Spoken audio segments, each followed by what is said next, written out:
Generic promotion program, those are programs designed for various commodity groups in the country with the purpose of promoting the commodity. They're programs to allow producers to collect funds to be able to advertise and promote their specific commodity, such as beef, dairy, honey, eggs.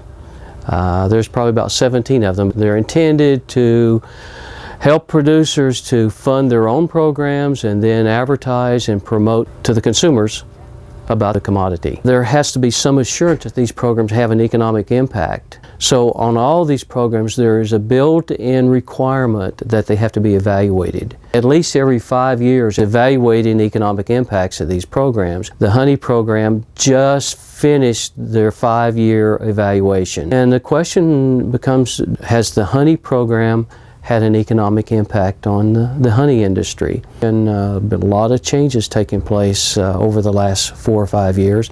Part of it is due to the checkoff program for honey.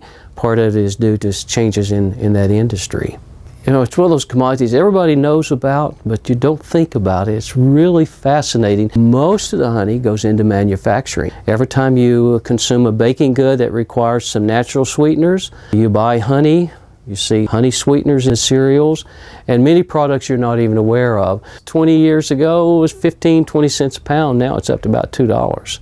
It's really increased. Part of that is of course cost inflation, so forth, and part of it is a growth in demand for honey, then production costs and so forth.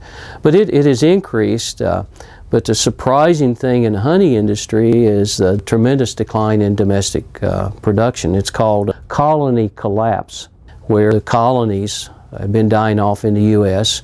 Supply of honey has actually increased, though, because of more than half of the honey in this country now comes from imports. But you look at the honey price, it's gone from 15 or 20 cents to over $2. Most of that's been because of a decline in domestic production, as well as growth in demand. Ultimately, the question becomes, did it drive the demand for honey? Did it have an economic impact? And with our models, what we see is, yes, it had an economic impact, but the honey program has been pretty successful in terms of driving the demand and creating an additional revenue back to the industry.